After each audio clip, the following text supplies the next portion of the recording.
Foi. Que eu preciso também saber, né? Eu estou aprendendo agora também a questão do tempo com você, né? Se a gente consegue ler esse livro, se as reuniões têm que ficar mais para o finalzinho, igual eu estou fazendo, ou antes. Então, eu quero que vocês me falem aí como é que foi a experiência do mês, se deu, se não deu. Deu, eu li os dois, né? O Édipo Rei e o Édipo em Colono. Não li ainda a Antígona. Mas Ótimo. eu acho que o tempo tá bom, Sabrina. Bom, meu Deixando, não, né? deixando mais para o final, assim, né? Até fica duas seguidas, mas pelo menos dá tempo de, né, vocês lerem o livro, porque se ficar também uma, né, no começo e outro mais pro fim, aí eu achei melhor fazer logo todos no, mais pro final do mês, né? Então é Uhum. bom que você tenha essa semana aí, né, Sandra, para terminar lá Para de ler. terminar. Aham. A Tainá, conseguiu, Tainá? Professora, o Édipo Rei, o primeiro, né, eu consegui ler. Agora em Colono, eu tô na metade, aí eu deixei para terminar hoje. Só que hoje eu precisei sair e tudo e não consegui terminar. Mas eu tô na metade dele. Agora Antígona eu não li. A Antígona você vai conseguir, é bem, assim, é bem curta, né, a tragédia. De fato, a Édipo em Colono, ela é a mais longa das três, né?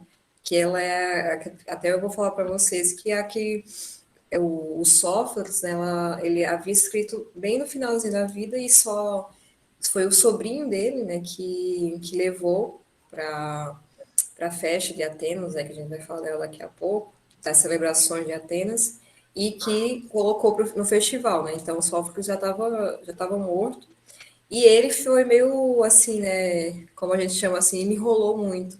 Nas outras ele foi mais direto, né? Uhum. Mas isso não diminui nada, né? A tragédia. Mas de fato ela é um pouco maior comparada às outras. A primeira eu li em um dia, e bem tranquilo.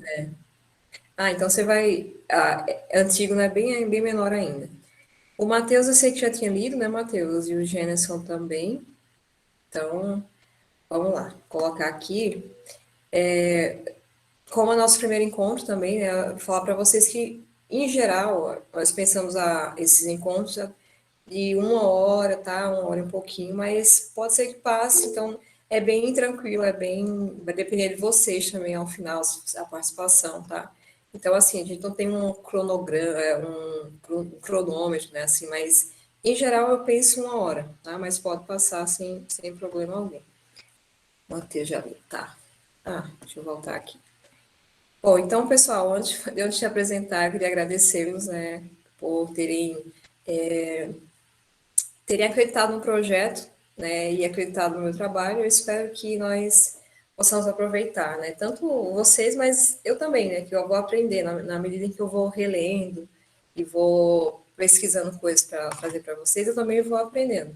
E as tragédias, então, muito mais, né, aliás, os clássicos, porque todas as vezes que nós relemos, parece que é um livro novo, né, eu até postei falando de outro livro, Dom Casmurro, né, mas acontece com todos os livros que são clássicos e que são bons, porque parece que é sempre um livro novo. Então, para mim também, trazendo para vocês, é uma experiência muito boa, que eu vou aprendendo e vou revendo coisas que às vezes tinham passado e eu nem percebia, né? Nem aprendia com aquilo, e agora eu aprendo.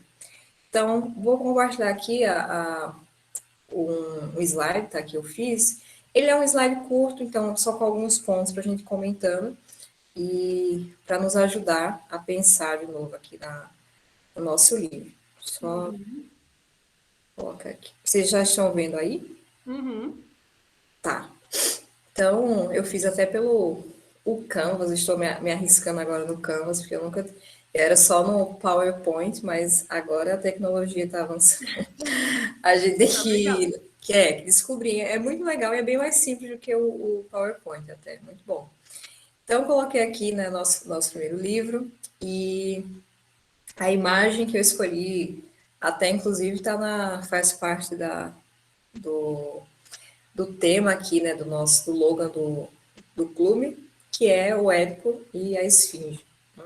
Uhum. Então, essa aqui é o momento lá que no Édipo Rei, nós não sabemos, não nos é narrado, né? Mas faz parte do mito de Édipo, que eu vou falar para vocês daqui a pouco, que o mito de Édipo ele é anterior ao Édipo Rei, né? E existem várias versões que trazem ali o mito de Édipo, né? Desde lá da Odisseia, inclusive, aparece o Édipo, né? Então, daqui a pouco eu vou falar sobre isso, tá? Então, ó, primeiro ponto eu coloquei bem rápido aqui, que no material também, não sei se vocês deram uma olhada, esse material eu peguei basicamente, o que eu mandei para vocês, eu peguei da tradução da edição, aliás, da editora Zahar, né, Zahar, que ela é muito boa, é uma das edições que os professores de letras clássicas, né, uma professora que eu fiz uma live com ela, não sei se vocês viram, a professora Cristina, ela é professora da USP, né, e é um amor de pessoa, e ela indica também essa tradução da Zahar, falando que é uma das melhores, e ela sabe grego, então vou acreditar nela. E aí, todo aquele material que eu peguei para vocês, eu peguei a partir lá dessa edição. Então, o que temos de Sófocles, né, é muito pouco, que chegou, né, até nós, é muito pouco, porque é sempre bem complicado, porque eles não tinham o que nós temos hoje, né, questão de cartórios, por exemplo, de coisas assim, de guardar, ou até se tinham, é difícil chegar, né, o que chega até nós é bem pouco. Mas o que nós sabemos de Sófocles, né, como eu coloquei para vocês no material, que ele nasceu no ano de 496 a.C., em Colono, né, então veja, ele pega um ambiente, né, que é bem próximo dele, bem familiar, e coloca também em Édipo e Colono. Inclusive, vocês devem ter percebido também que Édipo em Colono, a tragédia ela é bem diferente assim, quando você sai de Édipo Rei e vai para ela, porque traz muito ambiente, né, traz para você as descrições, aí vai ali, né, na mata, na floresta, e vai falando muito do aspecto do ambiente. Então, talvez porque Sófocles, né, tinha esse conhecimento maior da cidade, né? Então, ele nasceu em Colono, que é subúrbio de Atenas. As peças aproximadamente, que ele compôs, foram 123, né? Dessas 123, ele teve vitórias com 24, né? Vitórias nesse concurso que nós vamos falar, os concursos trágicos. E, bom, isso significa que ele ganhou, né? 76 de suas obras foram premiadas. Então, isso, para esse contexto de Atenas, esses concursos, né? Era muita coisa. Então, não à toa, Aristóteles considera ele como um dos maiores, né? Um dos melhores, apesar dele não falar com essas palavras, mas assim, lá na poética, quando ele vai analisar as comédias, as tragédias, né, epopeia, ele usa a todo momento o Édipo Rei, para ele é a grande tragédia, para explicar, né, o que é uma boa tragédia, como considerar, né, uma boa tragédia, ele usa o Édipo Rei, né? Então, ele foi foi muito conhecido na época. Então, ó, dessas produções chegaram até nós, né, 7 tragédias apenas, completas, né, que é uma pena, que são elas aqui, né, as Aias, Antígona, Édipo Rei, Traquínias, Electras, Filoctetes e Édipo em Colono. Então, muita coisa, né, se perdeu-se aí nesse meio do caminho, mas o que chega já é muito assim, para você pensar, né, como ele era genial, de fato, assim, ele foi grande, porque quando você começa a analisar só Édipo Rei, né, que é a mais conhecida dele, é uma coisa assim que os diálogos, né, vocês devem também ter observado isso, os diálogos são muito, né, um negócio assim, bem reflexivos, né, ele traz reflexões bem atuais, e parece, né, que ele conhecia, assim como todos os bons escritores, né? Você pensa em Shakespeare, ele fala coisas que vai estar, assim, um espelho da alma humana, né? Então, essa é a grandeza desses grandes escritores, e Sófocles foi um desses. Então, não vou ficar muito no autor, mas só para a gente passar um pouco, não deixar de falar de Sófocles, tá? Bom, e aí, a tragédia, eu fiz uma live com a professora Cristina, como eu falei, e nós focamos mais em falar da tragédia. Então, depois eu vou até mandar para vocês lá no grupo, né? Eu mando o link, quem quiser assistir, quem não viu. É muito legal, porque eu faço uma entrevista com a professora, e ela vai falar mais específico sobre a tragédia grega, e é muito, muito interessante. Depois eu mando lá. Mas aí eu trouxe só um resumo para a gente poder passar para as nossas tragédias de hoje. Então, a tragédia nasce lá no século VI, no âmbito do culto ao deus Dionísio, né? Que alguns conhecem como Baco, o nome que eu achava que era o nome romano, mas a professora falou que Baco também é um nome grego. Só que em Roma, eles, por algum motivo, apegaram-se mais a Baco, né, o nome Baco, mas ele também é um nome grego, tá? Então, Baco ou Dioniso, né, que nós conhecemos como deus do vinho, das bebidas, das festas, né? Mas tem um aspecto específico, assim, de Dioniso, né, que é aquele Deus que traz traz o outro lado, assim, que muitas vezes nós queremos esconder, né?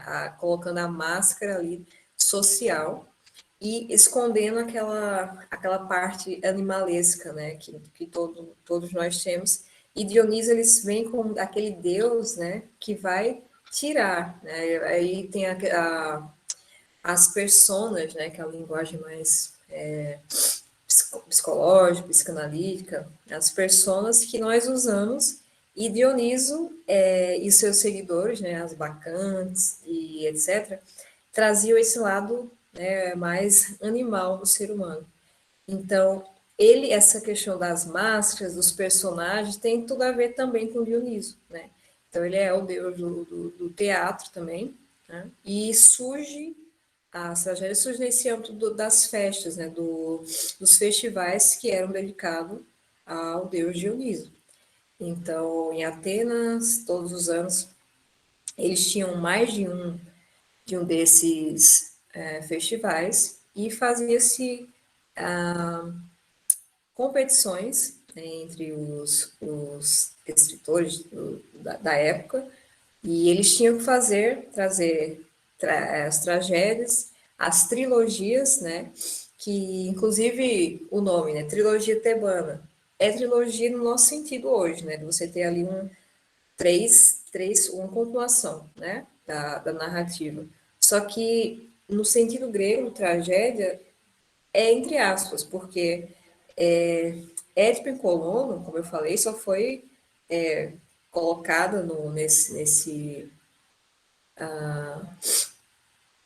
nesse teatro, que agora fugiu o nome agora, no que eu acabei de falar, mas já esqueci, que era, se alguém quiser me ajudar, pode falar o nome que eu acabei de falar, e eles fugiram da minha cabeça. As competições, tá? As competições, o Édipo Colono só foi levado aos festivais, olha aí, voltou a palavra, só depois da morte de Sófocles, né? Então, tem uma diferença tem de 32 anos entre Édipo, Édipo Rei e Édipo Colono, e 24 de Antígona para Édipo Colono. Então, assim, não foi uma tragédia no sentido grego, aliás, trilogia no sentido grego, porque as trilogias, para eles, teriam que ser aquelas que eram levadas para o mesmo festival, né, e eram apresentadas ali naquele mesmo festival. Poderia ser depois, né, por isso que era uma trilogia. Mas é uma trilogia no sentido de que são continuações, tá? Então, ó, segundo Aristóteles, a tragédia surgiu dos versos, né, do ditirambo e do drama satírico. Então, o que é o ditirambo? Eles eram. Vocês estão me ouvindo bem aí? Que eu só tô. Sim. Tá. Que eu não tô vendo vocês, depois que eu vou voltar para vê-los. Então, o ditirambo eram músicas que eram apresentadas eram feitas nesse culto a Dioniso, né, e que tinha relação com os festivais também. Então surge dessa mistura, né, desse encontro do ditirambo com um drama satírico, né? Que era já feito no estilo de ter um coro, né? O Ditirambo também tinha, assim, né? O coro, o corifeu, né? Que é aquele que fala com o coro. Então, eles pegaram, fizeram essa relação e surge a tragédia grega surge a partir dessa relação, segundo Aristóteles. Para ele, essa é uma explicação para o surgimento da tragédia grega. Então, ó, aqui, né, havia um coro e um corifeu, como eu acabei de falar, que dialogava com o coro. E aí, resumido aqui, né, eu coloquei que o auge da tragédia grega, ela vai da vitória dos gregos contra os persas até a derrota de Atenas em 404, na Guerra de Peloponeso. Então, não vou entrar num sentido histórico aí para comentar um pouco das guerras, né? Mas só para a gente perceber o seguinte, que as tragédias elas estão completamente ligadas à polis, né? Ou à cidade. Então, principalmente no sentido quando você pensa em cidade e a democracia grega, né? No auge da democracia, no sentido, né? Pensando no sentido grego de democracia, né? No início e está ligado à cidade. Então, assim, tem o seu auge, né? Enquanto no auge também da cidade de Atenas, né? Então, quando ela perde, cai ali a, a cidade começa, né, a decair, as tragédias também. Então, isso é muito interessante, essa ligação, porque nas tragédias, igual quando nós vamos ver também no teatro de Shakespeare, né? Teatro elizabetano, também tem esse caráter de trazer para a cidade, trazer as pessoas de várias, ricos, pobres, né? E todos ali tinham acesso ao mesmo ambiente para assistirem as apresentações. Né? No caso do Shakespeare, nas tragédias gregas e no caso do teatro, né, elizabetano. Então, só foi aqui para dar uma pincelada, né? Vocês podem ver lá a aula com a professora, ela vai explicar bem melhor, mas é muito interessante a gente pensar nisso aí, essa relação, tá? Por isso que eu coloquei aqui. Bom, e aí, só rapidamente para a gente pensar, né, o que todo mundo já sabe, que nós já comentamos também, são as 3 tragédias que nós vamos comentar, Édipo Rei, Édipo em Polônia e Antígona, deixando Antígona mais para o final, né, na semana que vem, certo? Então, ó, vamos pensar que trouxe os personagens, né, para a gente relembrar, e sempre que aparecer aqui na nossa conversa, nós podemos saber de fato de quem nós estamos falando. Né? Então, aqui Édipo ainda, rei de Tebas, né? Jocasta, mulher de Édipo, né? Então, até então, só mulher. Creonte, o irmão de Jocasta. Tireses, né? O adivinho, o velho adivinho.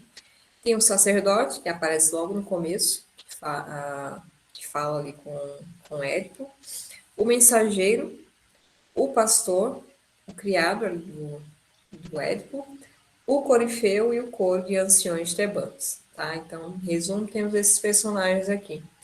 Essa imagem aí é a esfinge também, né? Outra imagem, não sei quem é, não guardei o nome, que é também nesse encontro aí com a esfinge. Nós vamos falar um pouco dela mais lá para o final, né? Então, vamos lá.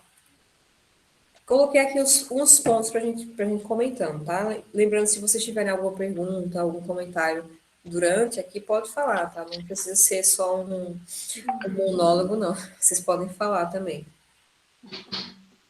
No final, mas durante a apresentação também pode. Então, ó, como eu estava falando lá no começo, o mito de Édipo, ele é anterior à tragédia de Sófocles. Inclusive, há várias versões, né, em outras tragédias, em outros textos, onde aparece o mito de Édipo. Né? Então, o que é o mito de Édipo?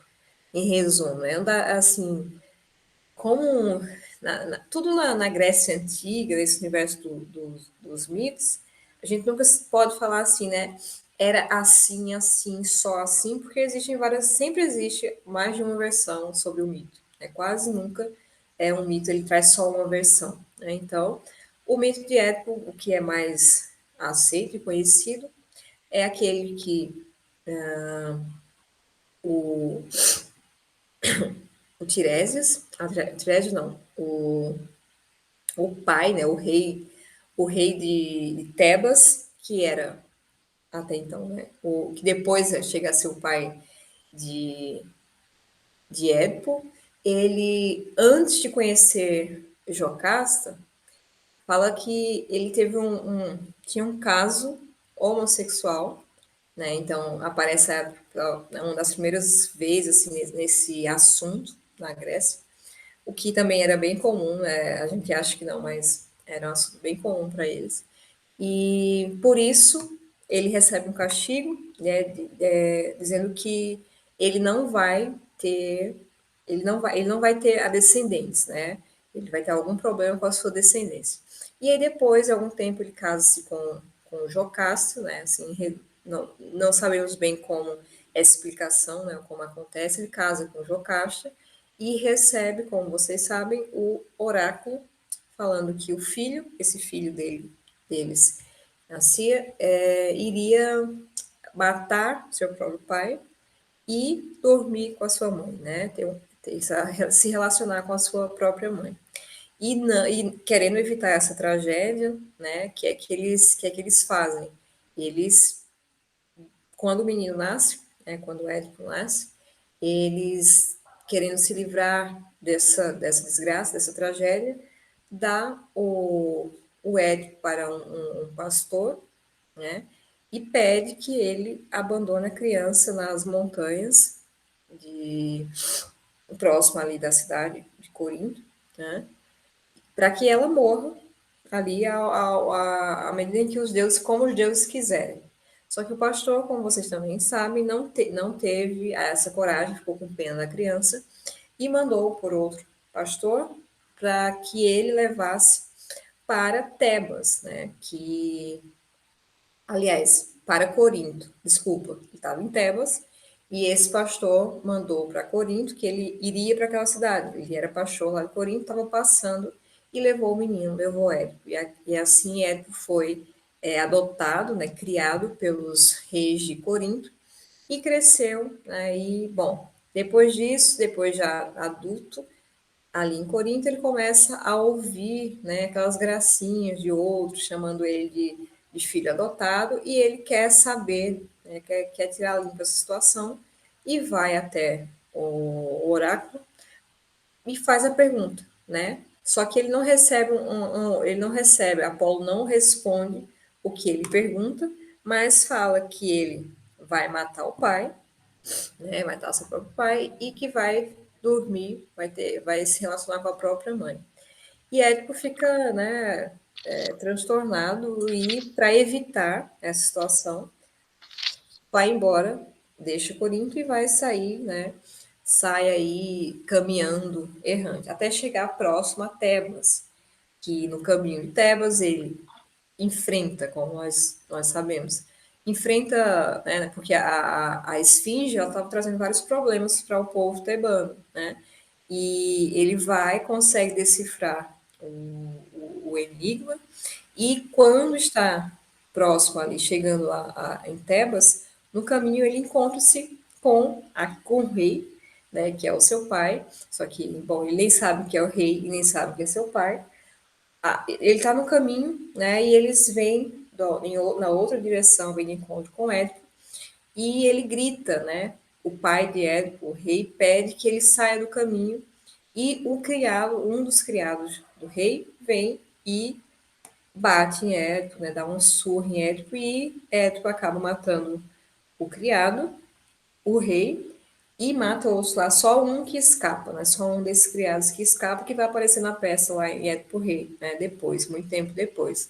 Então ele mata e segue seu caminho, depois, né, tem um encontro com a Esfinge, chega em Tebas, é aclamado, né, por ter feito isso, por ter livrado a cidade dessa praga, que era a Esfinge, e, bom, casa-se com a viúva, e torna-se rei de Tebas. Bom, então esse seria um mito de Édipo, né?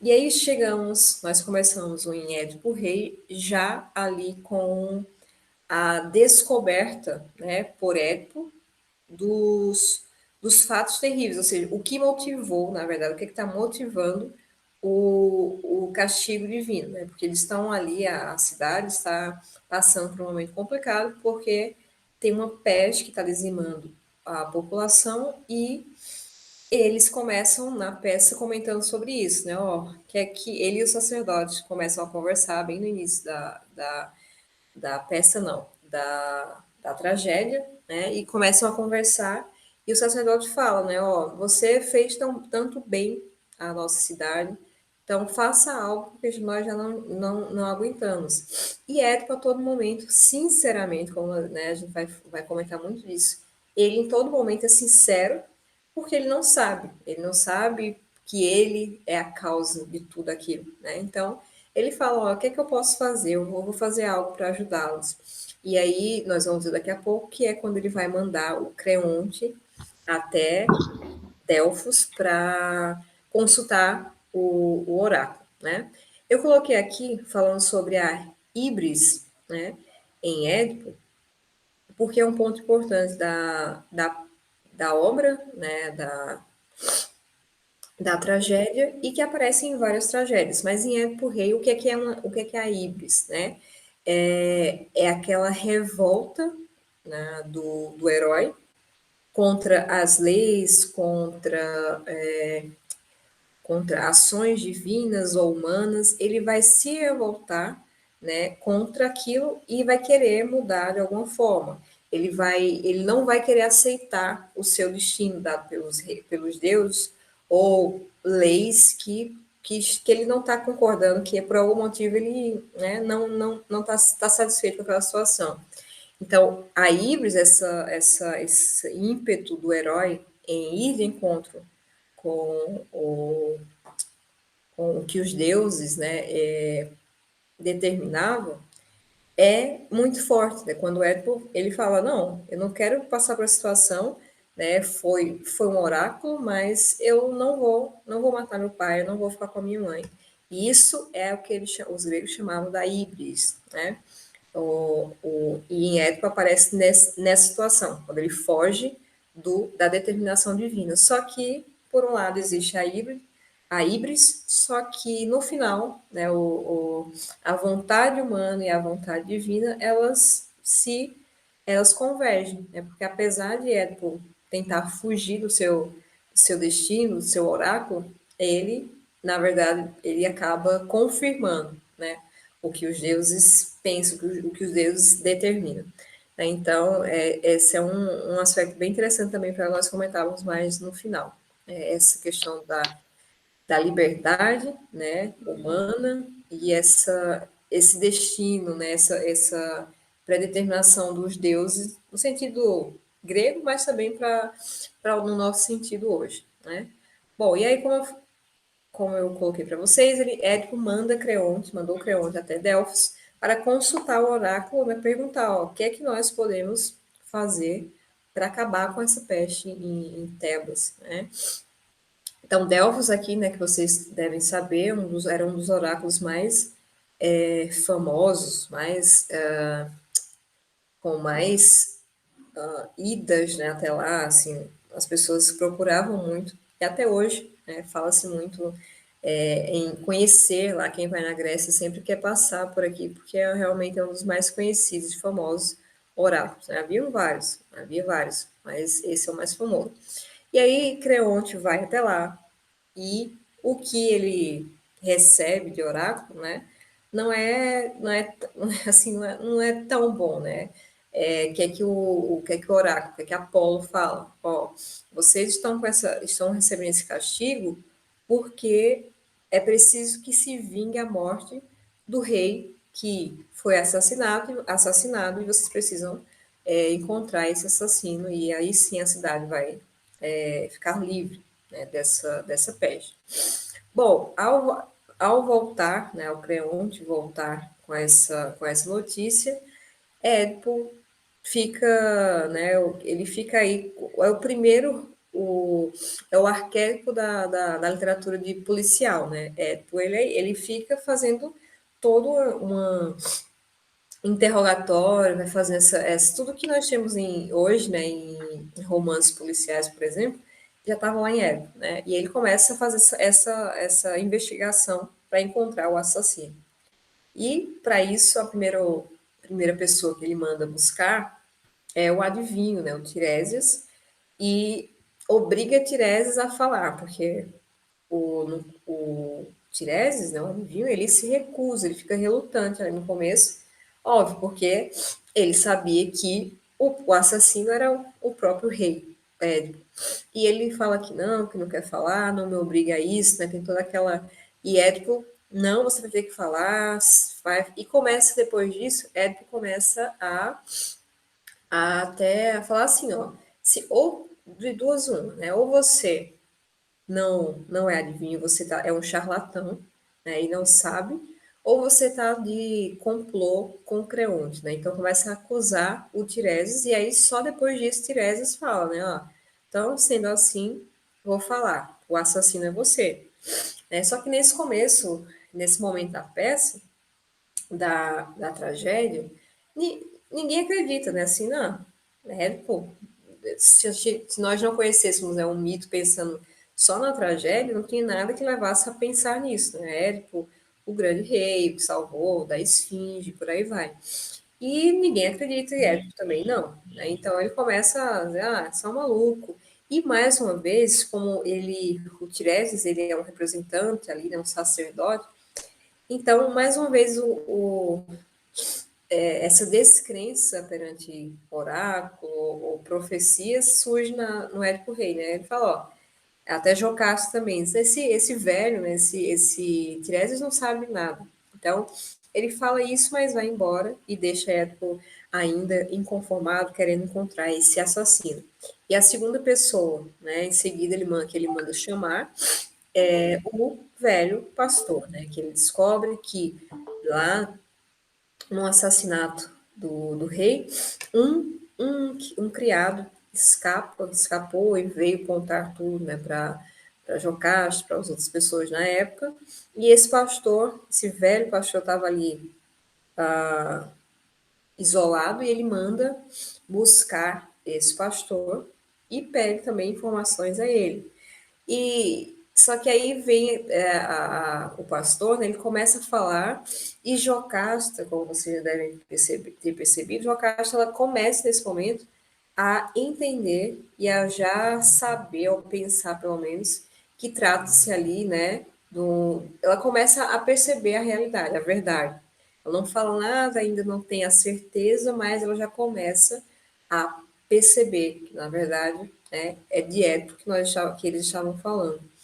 E o pastor dá as informações, fala da criança, fala de tudo mais, mas ainda, né, Édipo ainda não conseguiu chegar ao veredito, né?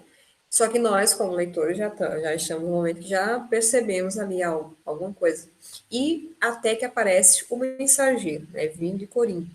E esse mensageiro, Aristóteles coloca que a genialidade de Sófocles também em colocar esse mensageiro é que nessa sequência, né, de chegar, de vir com pistas, até a gente chegar na verdade, né, trazer um mensageiro com uma coisa espontânea, né, porque o mensageiro ele vem falar, vem trazer uma mensagem para Édipo, falando assim, ele nem, não sabia de nada, né, ele chega ali para passar uma mensagem, ó, você não é filho dos reis de Corinto, né? E começa a falar, ó, pode voltar, tá tudo certo, não vai ter problema. E aí sim que a ficha cai, digamos, né? Por uma mensagem, por um fato natural, não foi uma coisa assim que Ed mandou chamar. Então, talvez o Sófocles coloca esse episódio para dizer, ó, existem na nossa vida, né? Existem as situações em que nós pensamos, nós planejamos e nós queremos resolver da nossa forma, e aí vem, né, a vida, o destino, sei lá, e traz uma situação, né, que muda tudo, e é assim, né? Então, Édipo também traz essa reflexão com esse mensageiro. E, bom, e aí após a chegada desse mensageiro, né, Édipo descobre essa coisa terrível, né? Ele começa a pensar, na verdade, ele se descobre, que é o que nós vamos falar lá no final, no último ponto aqui, essa questão do Édipo, né? Quem ele é, que ele não sabia, de fato, quem ele era. E Jocasta, ao saber, né, ao saber da verdade, se mata, né? E vocês, não sei se vocês já viram, se vocês já perceberam isso, né? Essas cenas, assim, muito...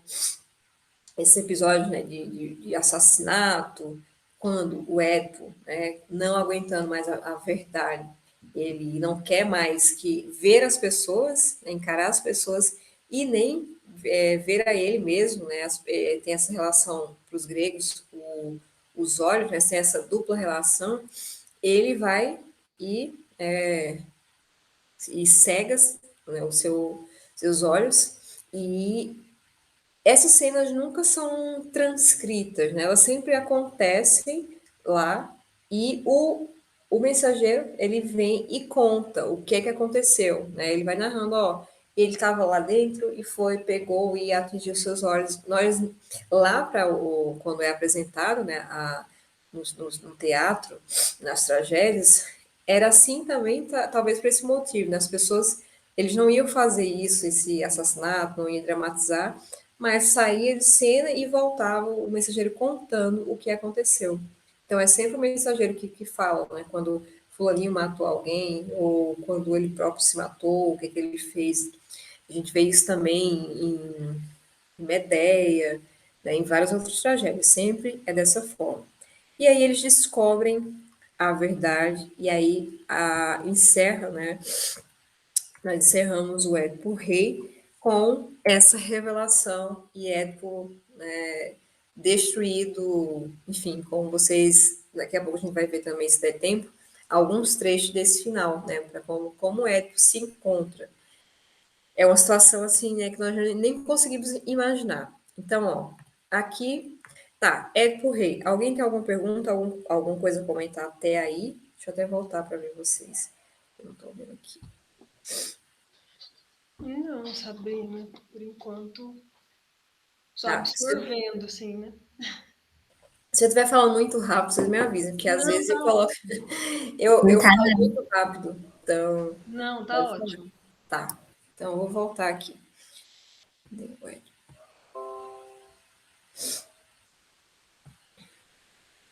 Tá. Bom, e aí encerra-se Édipo Rei e começamos com Édipo em Colono. Aqui também coloquei antes as personagens. Édipo, ex-rei agora de Tebas. Antígona, filha de Édipo e de Jocasta, né? Agora os filhos eles aparecem mais, já apareciam lá também no Édipo, mas agora bem mais, já introduzindo também um pouco lá da terceira Antígona. O estrangeiro, que é um habitante lá do Colono, que conversa, faz parte também. O Corifeu, a Ismene, a outra filha de Édipo e de Jocasta, que é irmã de Antígona. Teseu, rei de Atenas. Creonte também aparece, que é o rei, é agora rei de Tebas, né, sucessor de Édipo no trono. Polinices, filho de Édipo e de Jocasta, e irmão de Antígona e Ismene. E também aqui o mensageiro. Então, Édipo e Colono, como eu já falei, né, aquela é a tragédia dessas três mais longa e que ele às vezes é até meio prolixo e tal, mas também é muito boa. E que é que quando começa, né, ó, depois que ele cegou, né, perfurou os olhos, quando descobriu a enormidade da sua desgraça, Édipo continuou a viver em Tebas, onde Eteocles e Polinices, né, seus dois filhos, disputavam o trono da cidade.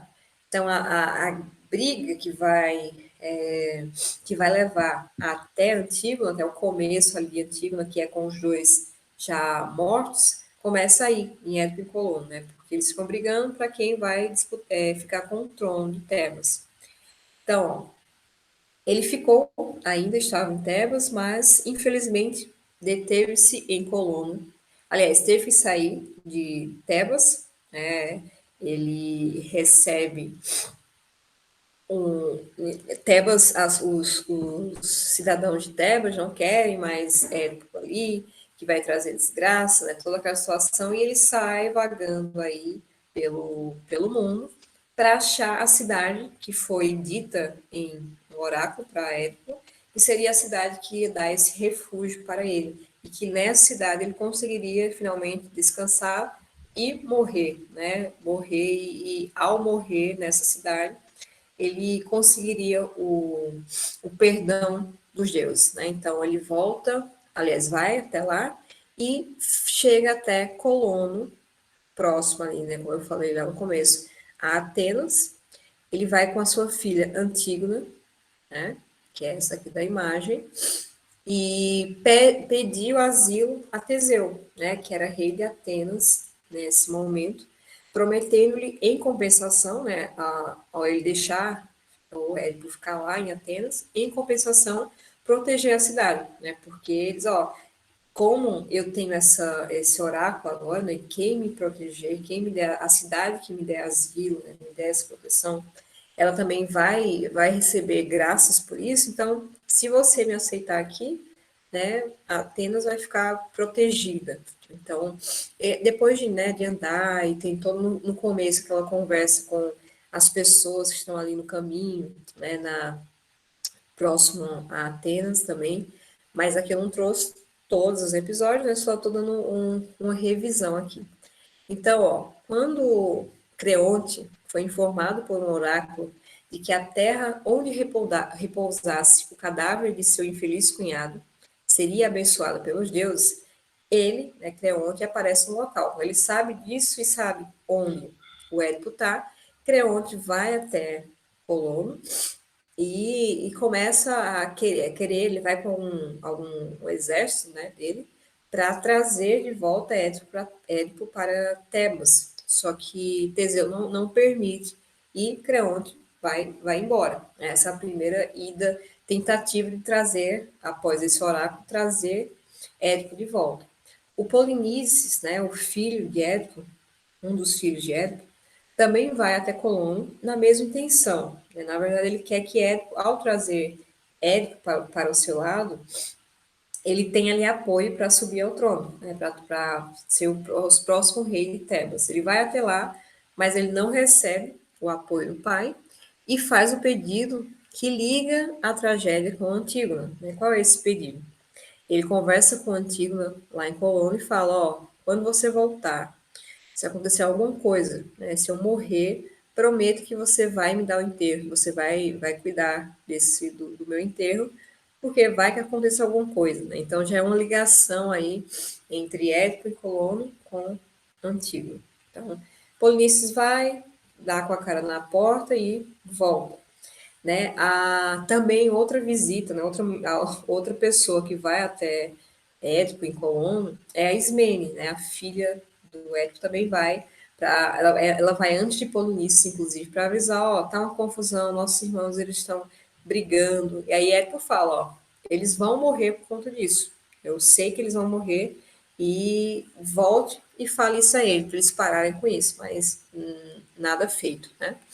E aí, Édipo e Colono tem essa conversa, né? Vai, volta, vem um e conversa e tá ali, até que, no final, ele ouve aquele trovão, né? O trovão de Zeus, que segundo o oráculo, prenunciaria a hora da sua morte, e ao ouvir esse trovão, Édipo parte para o local onde sabia que deixaria o mundo dos vivos, né? Que ele foi ali antes ele pediu para Teseu para achar esse lugar e só Teseu saberia desse lugar, né? Inclusive só Teseu foi com Édipo até lá, porque o corpo dele deveria ficar lá, ninguém poderia mexer, ninguém poderia saber qual é esse lugar, senão Atenas não teria a sua recompensa, né?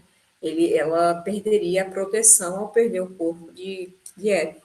Então, Édipo vai, se despede de Antígona, né, toda aquela situação, vai até esse local e lá ele morre, né, deixa o mundo dos vivos e assim termina o Édipo em Colono. Então, é uma tragédia, assim, que ela vai mais nos detalhes do ambiente, na conversa, nesse pensamento de Édipo, né?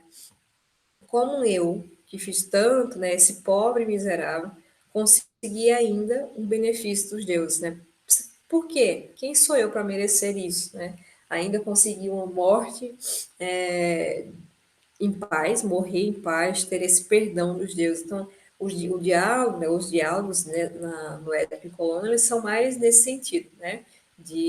Do Édipo agora, depois de descobrir quem ele é de fato, quem é o Édipo. Édipo rei, ele não sabe nem quem é ele. Então, Édipo e Colono agora já traz mais por isso que é maior, né? Traz esses diálogos assim, mais abrangentes de Édipo, tá? E bom, cadê aqui? Tá. Então, Édipo e Colono, não sei se vocês querem falar algum ponto mais específico, eu resumi aqui, porque eu achei que tem muita coisa para a gente falar, e eu queria que vocês falassem também muita coisa no final, então eu já vou passar para aqui, que é a nossa penúltima parte, né? O que há em comum entre nós, entre Édipo e nós, né? Eu peguei aqui esse livro do Northrop Frye, cadê aqui? Vocês estão vendo aí, porque eu não estou vendo vocês, que ele chama-se A Imaginação Educada, porque tem uma parte nele, esse livro faz umas aulas, né, umas palestras que o professor, esse crítico literário, né, fez, e ele reuniu isso em livro. Ele vai falar sobre a literatura, como ensinar a literatura, o que é a literatura. E uma das coisas que ele fala é sobre o que Aristóteles chama de fenômeno humano universal, típico universal, né? Que é aquela da literatura como um espelho humano, né? Que nós lemos e nós nos identificamos com aquela personagem, com aquela situação, né? E aí nós conseguimos entender o que nós estamos passando. Esse é o que Aristóteles chamava, ou chama, de episódio típico humano universal. Só que aí o Northrop Frye ele faz a pergunta, ele fala assim, ó, mas o que é que há em comum entre Aquiles e nós, né? Ele coloca assim, ó, pois bem, mas como isso tudo explica Aquiles? Aí ele fala, né, Aquiles, invulnerável, exceto no calcanhar e nascido de uma ninfa marítima.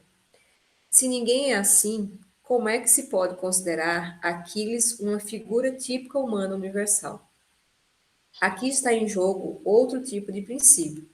Dissemos antes que, quanto mais realista um escritor e mais parecidas conosco as suas personagens, maior a sua compensação para a ironia, isto é, para colocar-nos acima das personagens, de onde possamos afastar-nos do mundo delas e vê-lo com clareza e em totalidade.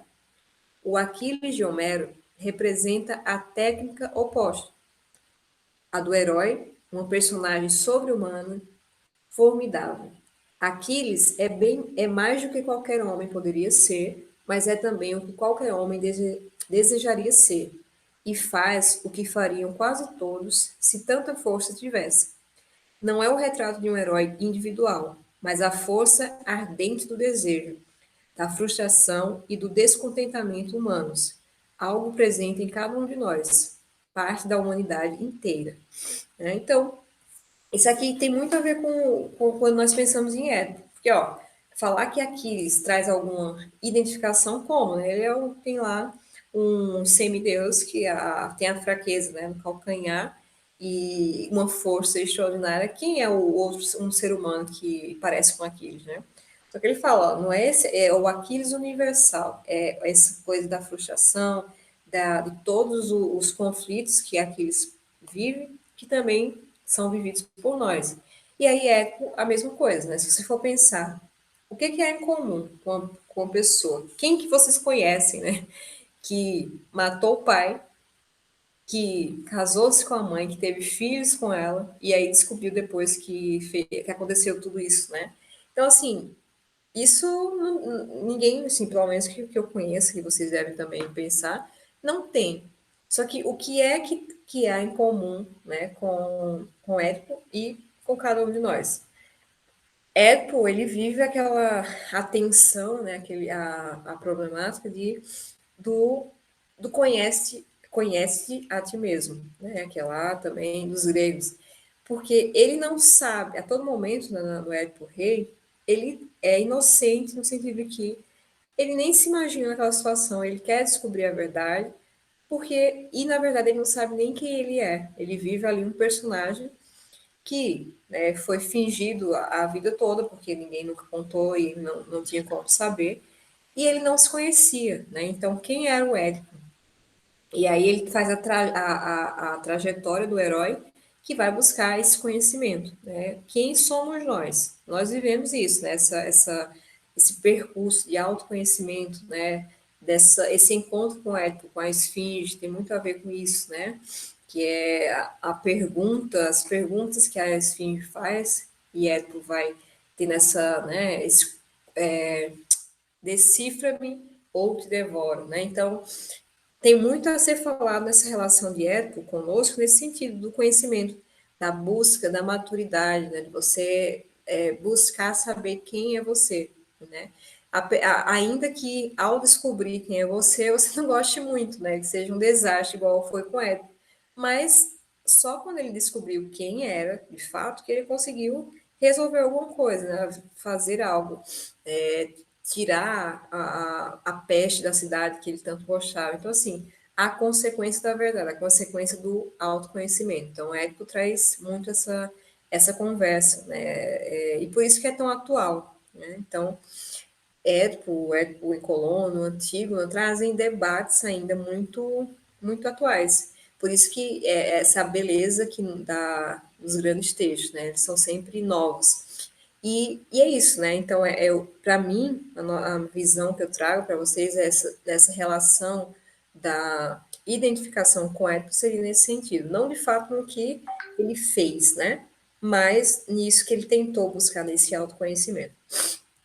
Assim como nós podemos nos identificar com Aquiles e tantos outros personagens que aparentemente não podem ser comparados ao humano, né? Normal, mas tem muito a ver, tem tudo a ver no fim, certo? Bom, e aí chegamos aqui ao final para nós comentarmos aí, se vocês tiverem algo a comentar de trechos do livro, das tragédias, tá? Eu vou voltar aqui. É o momento da conversa que eu queria ouvir vocês e a gente poder comentar um pouquinho sobre as tragédias, né? Que é importante também que eu ouça vocês falem um pouco. Então, alguém quer começar? Vou pegar aqui. Sabrina, não, eu quero comentar o seguinte, porque até no material que você deu para a gente, né? Como eu não tenho o hábito de leitura, assim, eu tô começando agora, né? Então, até, não sei se não foi no material que fala assim, que o mito de Édipo, a gente fica com essa coisa meio de Freud, é Freud, né? Que depois vai falar de incesto, e sei lá, teve uma novela, né, de Édipo e de Jocasta com a... Então, assim, quem não tem o hábito, igual eu não tinha lido, você fica com... É muito pobre, né, o que a gente tem do mito, né?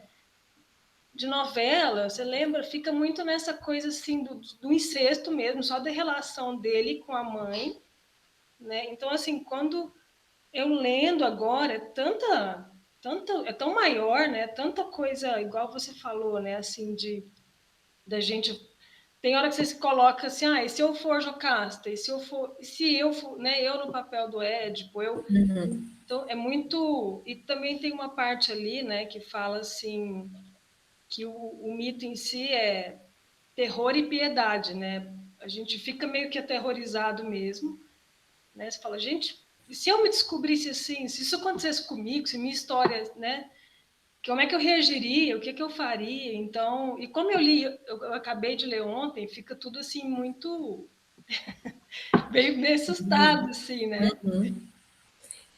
O que você falou, né, do terror, ou temor, algumas versões aparece, temor e a piedade, é o que Aristóteles fala, né, que é a tragédia, ela tem que causar isso no espectador, né? Então, nós sentimos isso com Édipo, porque nós ficamos assim, vai chegar, ele vai, né, o coitado, é o temor pelo que vai acontecer com ele, né, e assim, e quando acontece, você fica, né, tem pena, você fica se imaginando, né? O coitado, ele não sabia de nada, então ele no caso, ele não matou o pai sabendo que era o pai, ele fugiu disso, mas acabou matando. Ele não ficou com a mãe sabendo que era a mãe, né? Então, por isso que Aristóteles usa o Édipo Rei como uma tragédia, né? Quase a perfeição, porque ela traz tudo o que deveria toda tragédia trazer, né? Esse temor, causar o temor no espectador e ao mesmo tempo a piedade. Você fica naquela tensão, né? É muito interessante isso também. E você falou do Freud, né? Ele pega o mito de Édipo, ele cria um novo Édipo, né? Porque ele vai trazer mais a questão, como você falou, da relação do mãe e filho, né? Que inclusive no próprio texto também tem assim a Jocasta, quando o Édipo fala que estava com medo, né, de ficar deitasse com a própria mãe, e ela fala, mas não precisa ser tudo isso não, né? Quantos homens já não desejaram isso? Ela coloca mesmo no texto, né? Tem isso lá, e aí o Freud ele pega para explicar o que ele percebe ali na sua, nos seus atendimentos, nos seus estudos, né, de psicanálise. E ele cria ele tira o Édipo, né, igual a professora falou, ele tira o Édipo dos palcos e coloca no divã. E é muito interessante também, né? Então, assim, é do século XX, né? Então, o Édipo de Freud, século XX, né? Século XX já. Então, é muito atual ainda, né? Tá aqui, o debate tá aqui ainda. É muito bom. As observações da Sandra foram muito boas. Olha o Matheus. Apareceu, mostrou as caras já no final, né, Matheus? Mas pelo menos mostrou. E aí, Matheus, quer falar algo? Não, boa noite a todos, né? Eu tinha entrado antes, né? Só que eu acho que você não estava vendo, mas Tá, não obrigado estava aqui. vendo. Uhum. Mas o que, assim, eu mais gostei nessas duas tragédias foi mais a questão que até você falou, mais da sinceridade de Édipo, né? Então ele investiga, ele quer mesmo saber a verdade, e quando ele descobre a verdade, ele vai até as últimas consequências dela. Então a todo momento ele está eu até acho isso interessante porque ele está obedecendo os deuses, ele obedece, mesmo sem querer, o oráculo, e obedece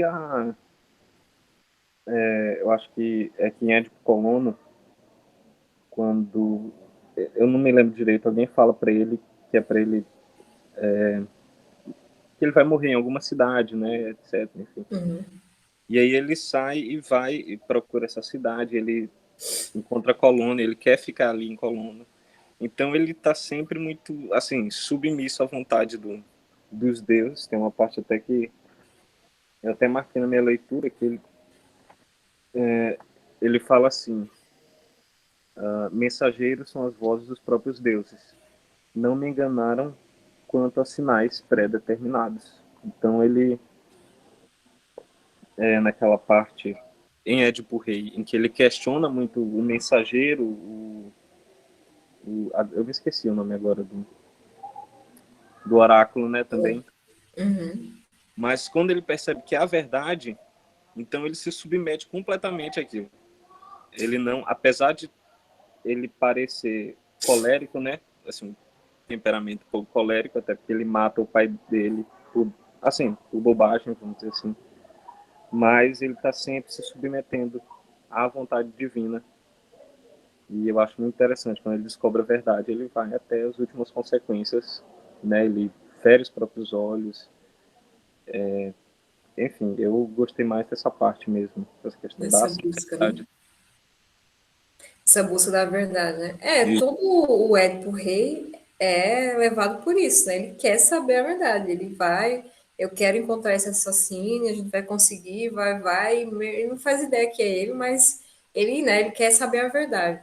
E aí, quando ele sabe a verdade, ele tá bom, então agora eu preciso ir embora daqui, porque sou eu, né, que estou trazendo problemas para a minha cidade. Então, ele tem né, essa realidade, essa ideia de também, como o Matheus falou, né, submissão à verdade. E aos deuses mais incoluno do que em Édipo. Em Édipo ele tenta fugir, mas no final ele percebe que não tem como. Né? A ação dele levou a concretizar o que os deuses tinham, né, tinham colocado para a vida. Então, é, também um assunto bem legal, essa questão do deuses, né, e os humanos. Tainá, Gênerson, é isso. Ô, professora, tudo que eles falaram foi o que eu achei também interessante, que ele passa, tipo, como falam, né, da dita para desdita por conta de uma desmedida dele, né, um equívoco. E aí eu fiquei com aquela sensação de compaixão pelo Édipo, pelo que aconteceu. E eu também gostei da forma que começou a história, né, já começa com ele lá como rei, aí depois que vai retomando esse passado dele, achei muito interessante. Uhum. Você falou aí a desmedida, era essa palavra que eu estava procurando quando eu falei da híbris, que é isso, é desmedida. E na hora eu esqueci a palavra em português, mas seria isso, né? Essa desmedida que é o que os gregos chamavam da híbris, né? Então, Édipo dá pena. E ele faz o que é exatamente o que o Aristóteles fala, né? Que é aquilo que parece bem óbvio, mas nem é. Que ele fala que a tragédia, o que a gente usa até hoje, todas as narrativas têm que ter começo, meio e fim. E significa o quê, né? Parece bem besta você falar isso, né? Você fala, ó, o Aristóteles é muito inteligente ou eu sou burro demais, né? Porque você falar isso, que tem começo, meio e fim, mas o que é que ele quer falar? É que nada na tragédia, nada pode vir depois que não tenha nenhuma ligação com o que vem antes, e nem vai vir, né, antes que não tenha ligação com o que vem depois. Então, é aquela coisa da ligação entre as partes da tragédia. Então, você percebe isso, né, do mito de Édipo.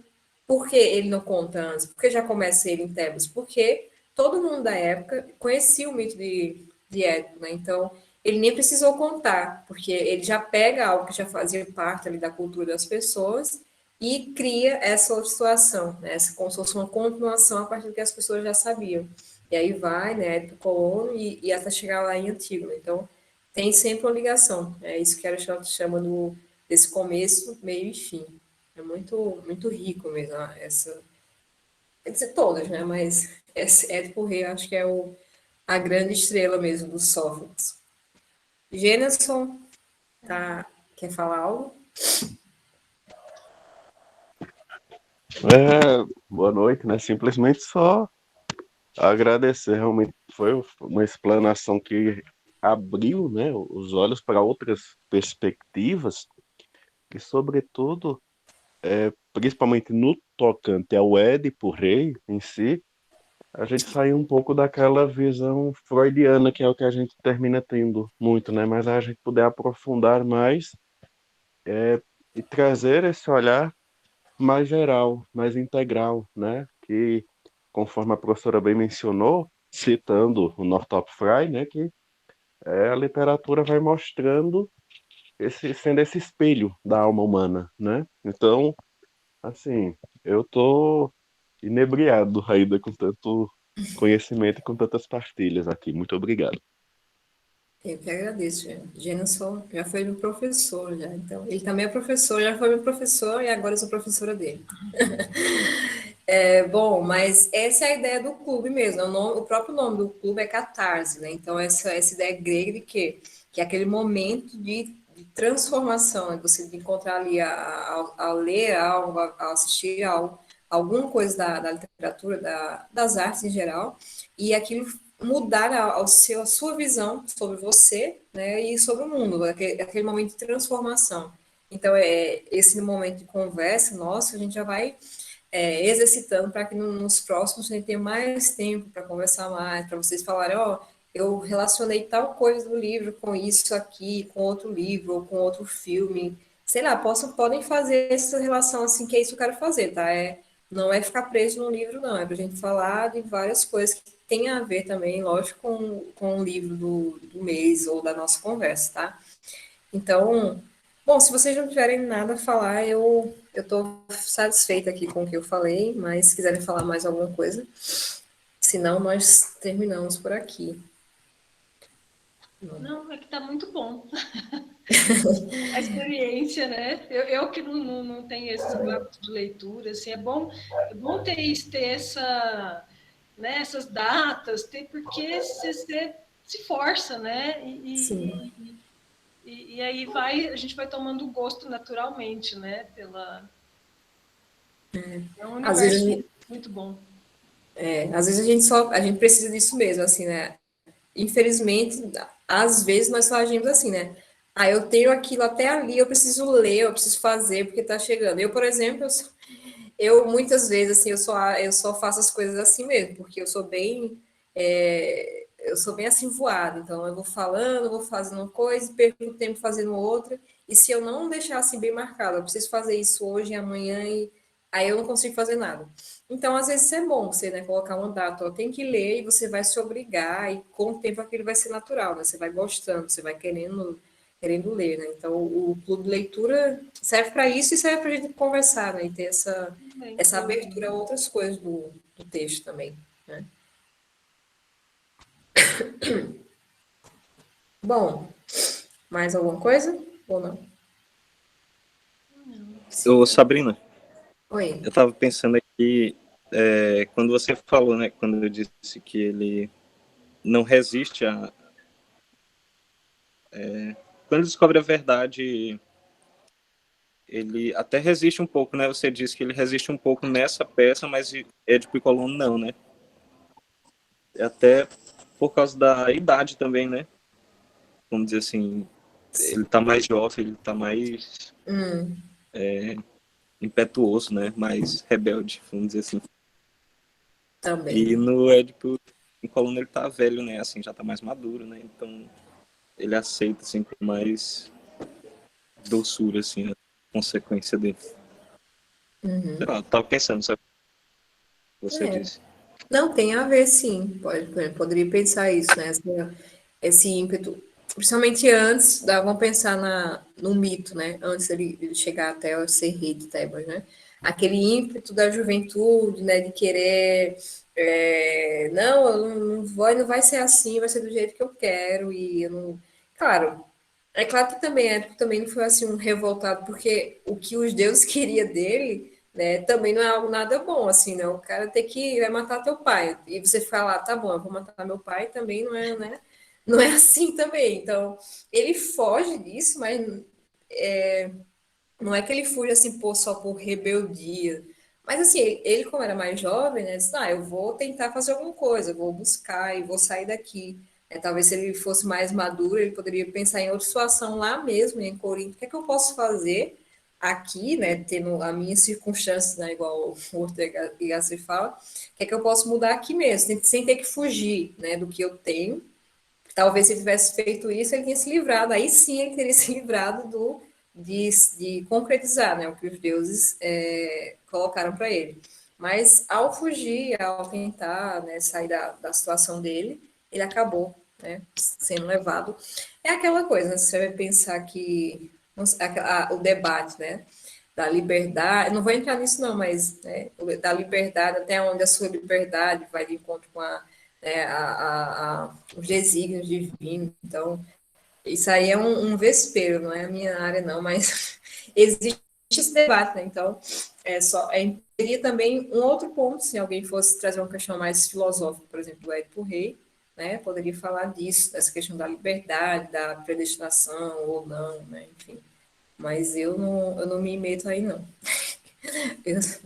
É Mas, muita coisa para Sabrina, mim. parece que, assim, não sei, a impressão que tem é que Édipo, Édipo em Colono, ele deu, se terminasse em Édipo Rei, né, era uma tragédia muito, muito trágico, enfim, mas parece que Édipo em Colono, ele vai, né, ele processa depois, né, um tempo dele, né, assim, entender, não entender, né, mas resolver essas questões, né? Sim. Não de vítima, nossa, fui vítima do destino, mas ele se redime, sei lá, não sei se é essa palavra, né?